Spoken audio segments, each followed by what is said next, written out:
Welcome to our Why Eat Plant series, where we're going to discuss a chronic illness and how a plant-based diet can improve that illness, or you can actually avoid even getting it. Hi, my name is Dr. Vanessa Greer, and I'm a nurse practitioner with over 35 years of experience in internal medicine and preventive medicine. So this is the sixth of our six-part series, and we will be presenting on how we can use a plant-based diet to enrich and support healthful living. So I hope you've seen the others, but if you haven't, you can go back and watch the first 5. This series is not meant to turn you into a vegetarian, but to find the very best diet for you to reach your personal health goals. So today, we're going to discuss the air we breathe and lung disease and how to improve our health through diet and exercise. A recipe also will be demonstrated at the end of our session, so you don't want to miss that. We are advocating the use of the full plate diet with half fruits and vegetables, and then other proteins and other mineral sources, which was created by Ardmore Institute of Health. This model of eating is supported by Loma Linda University School of Public Health, and we will build this plate through the diet. So from the beginning to the end, you should have seen your plate being built. So let's talk about some environmental issues, because the environment and air seem to go together. In preventing lung disease, the air we breathe is super important. So the air we actually breathe, like right now, I'm breathing air. It has 20.98% of oxygen and 78% nitrogen. I got that backwards. Sorry. Sorry. Can we go back to the beginning of that? Yeah. Let's change camera. Let's start on camera 3. Okay. Yeah. Okay. Here we go. 5, 4, 3, 2. So in talking about environment, we can't forget the air, because we're breathing it right now. So we want to talk about how the plant-based diet affects our environment and the air that we breathe. The air that I'm breathing right now has 20.98% oxygen, 78% is nitrogen, and 0.4% is carbon dioxide, with a scant percent of what they call an inert active gas. The oxygen we breathe sustains our life. So approximately 20,000 liters of oxygen is exchanged every day through the lungs. This means breathing oxygen in and exhaling carbon monoxide out. This oxygen goes through the bloodstream to the heart and the lungs. The heart pumps the blood with oxygen into the muscles and tissues in our body. And then our brain also is very dependent on oxygen. In fact, your brain cannot even live for more than a few minutes without oxygen. You will have permanent brain damage occur. When we breathe clean air, it protects the lungs, and we actually feel well. So why do people put things in their lungs that shouldn't be there? Because the lungs have a protective nature. It's these little tiny fine hairs called cilia. They line the lungs, and they protect us from dust and other harmful pollutants in the air. Avoiding polluted areas like airports, freeways, and closed, poorly ventilated spaces is what we generally should be doing. But poor air exposures can cause other issues, not just physical, but also emotional. It can cause anxiety. It can cause migraine headaches. It can cause nausea, vomiting, eye problems, even being irritable, and respiratory congestion. So we shouldn't be surprised that the World Health Organization reports that more than 2 million people die every year from breathing in small particulate pollutants. So what's one of the biggest pollutants that we have nowadays that people take directly into their lungs? It's tobacco. It's a pollutant that directly affects all the organs in the body, causing 16 million Americans to live with diseases caused by tobacco use. For those who do not die from tobacco-related illness and others, they actually live with serious smoking-related conditions such as asthma and lung disease. So tobacco users are at very high risk for cancer, heart disease, stroke, diabetes, chronic lung disease, and emphysema and chronic bronchitis. In addition, secondhand smoke produces approximately 41,000 deaths from non-smokers and 400 deaths of infants every year. So what do we want to do? How do we reduce the pollutants? We not only want to reduce them, but we want to go into our lungs, improve what oxygen is going in. So we want to eat in ways that produce good oxygen exchange in our lungs. A study done by Loma Linda University, published in the American Journal of Clinical Nutrition, found that vegetarian diet results in nearly a third less greenhouse gas emissions than a diet with animal products. The study also found that the mortality rate for non-vegetarians is about 20% higher than that for vegetarians and semi-vegetarians. So they actually included people that partly eat vegetarian. So we know that eating a full vegetarian diet is going to be more beneficial. Loma Linda researchers used findings which have identified food systems as a significant contributor to global warming, as well as data from Loma Linda University's Adventist Health Study, a groundbreaking work that explores the nutrition practices of more than 96,000 Seventh-day Adventists in North America. The study asserts that a global shift towards plant-based diets would actually protect people against food shortages by increasing food security and sustainability. Researchers Dr. Sabate and his colleagues in the study results stated that people groups around the world throughout history were forced to either a necessity of eating a plant-based diet because they just didn't have enough money or there wasn't enough animals around that could be used to eat, with large segments of the world's population actually thrive on plant-based diets. And you've heard of the blue zones. You've heard of these people that eat plant-based and have lived for a long time. So looking at oxygen and how our body works, we've talked about exercise, we've talked about how water works in our body, and we talked about how a plant-based diet can help us live a healthier life mentally and physically.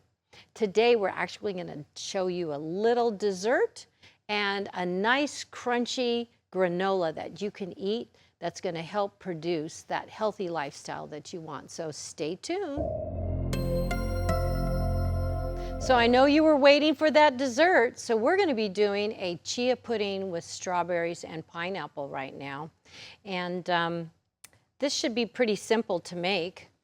You're going to get any non-dairy yogurt, any flavor you like. You can even use plain if you want. But I have a vanilla.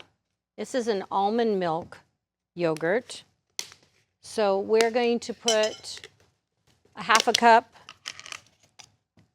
into the bowl, approximately half a cup. Really with yogurts that are non-dairy, you can really use quite a bit. And it doesn't really matter because when they mix with the chia pudding, it firms up quite a bit. I'm going to put just a little bit more. There we go. Put the lid back on. I buy the big one so that I can use it with lots of different recipes. Then what we're going to do is add 3/4 cup of non-dairy milk, and this is a soy milk.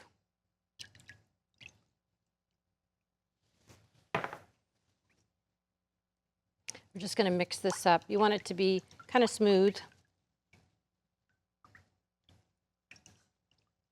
And I like to do my liquids first and then add the chia because it'll mix up much easier, much faster. So now we're going to put 1/4 cup of chia seeds.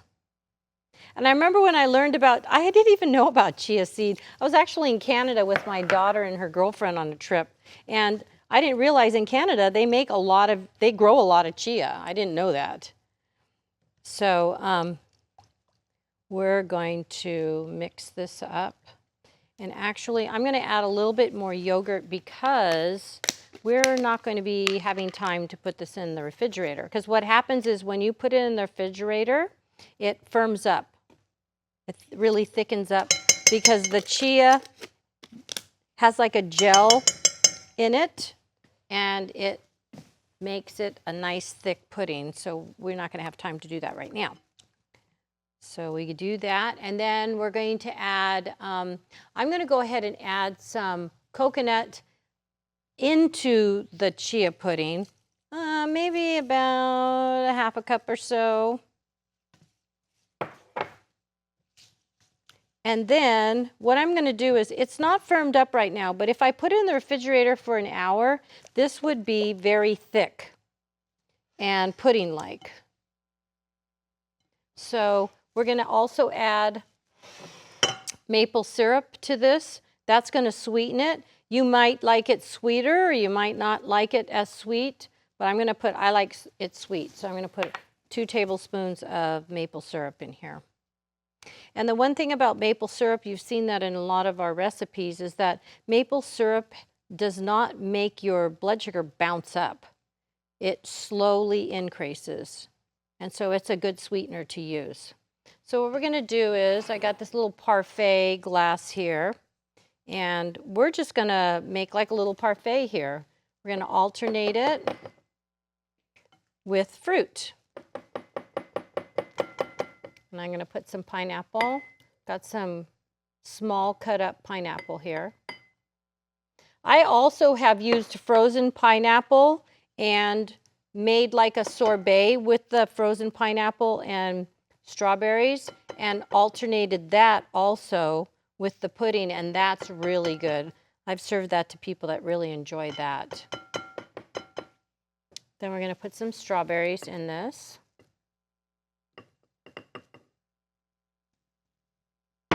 Then we're going to put a little more pudding in here. And it's already starting to thicken up in here. So if you served it up, say you were in a hurry and you served it up and put it in the refrigerator, when you get back to it, it'll be thick. Give it an hour or so.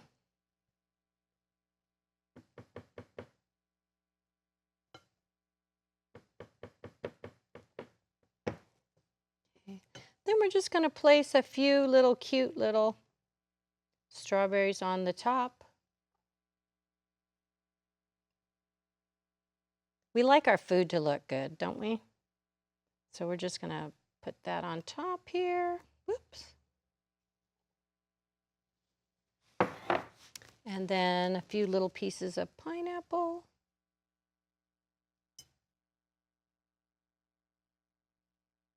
I like to have fun with food and make them look pretty, especially when we have guests over.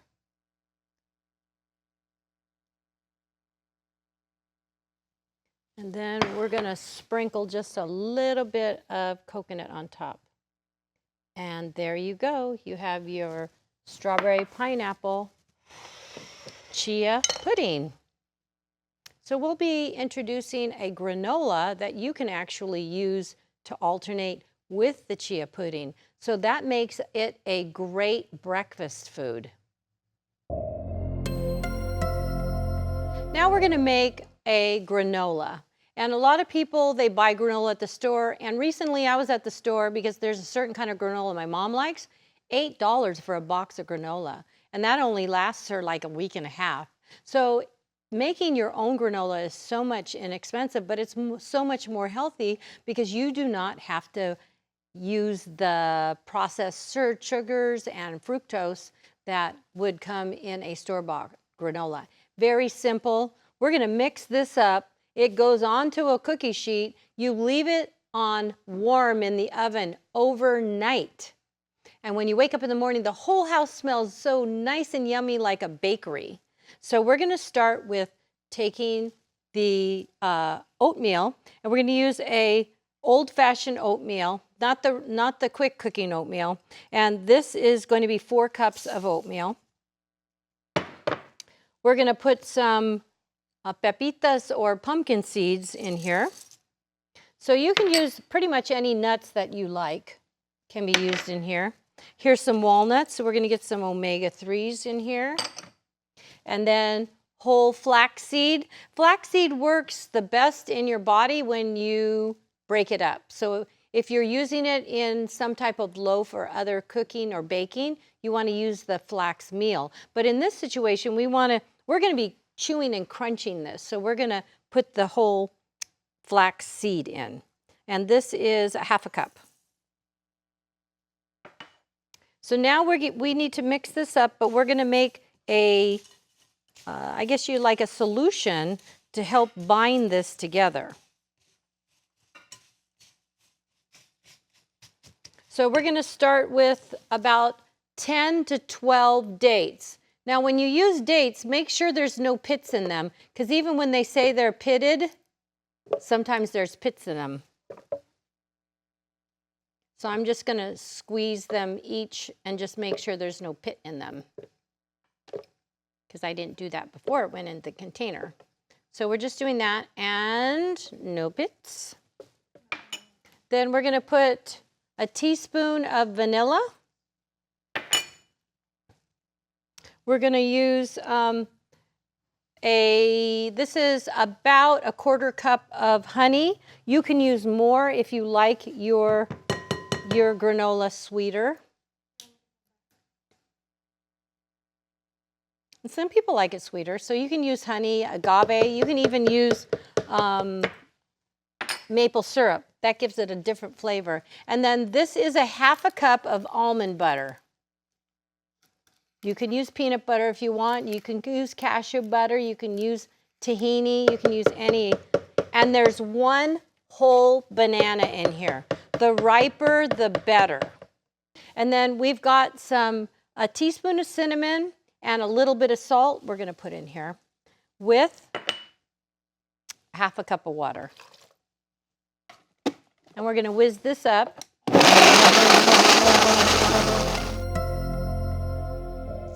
This should be done. It almost makes like a pudding, a date pudding. This you can eat itself. It looks good. So we're going to pour this in, and we're just going to mix this up. It's a little goopy at first, but what you're going to do is you can put parchment paper down, or again, you can use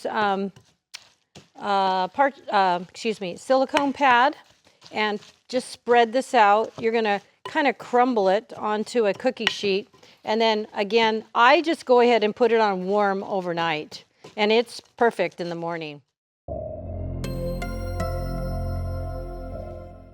And if it looks like it's too wet to you, or you don't like how it comes out in the morning, add some more oatmeal to it for the next time you try it. But don't give up. You want to find the perfect granola for you that's going to work, that you're going to like. You can use this with the chia pudding recipe for breakfast, and it makes a great protein-packed fiber breakfast that will last you for hours. You're not going to be hungry for a long time. So we just kind of break this up and spread it out. And then, in the morning, you're just going to be able to, it's going to be all crunchy and ready to put in your bowl and put your favorite nut milk on with fruit, or use the chia pudding. And that's going to go, if you want to use it for a quick granola, then you can put it in the oven at 350 for an hour. And then like every 15 minutes, I would stir it so that it doesn't burn or doesn't get too dark for you. But this is kind of your end product. And it's got a lot of fiber, protein, and it's all from plants. So I hope you've enjoyed today's segment, and that you'll try it out. Got to try it and then change it so it tastes the way you want it to taste. And you can change the recipe. You don't have to use it exactly the way it is. Just make it taste the way you want it. If you want something sweeter, use honey. If you want something even more sweeter, you can use maple syrup. But just try it. Don't say, oh, I don't think I'm going to like it. You got to figure it out. How is it going to taste the best for you? So we thank you for joining us today, and I hope that you've watched the entire series 1 through 6. And if you haven't, and this is the first time you're watching, feel free to go back to 1 and watch the whole series starting with number 1. Thank you.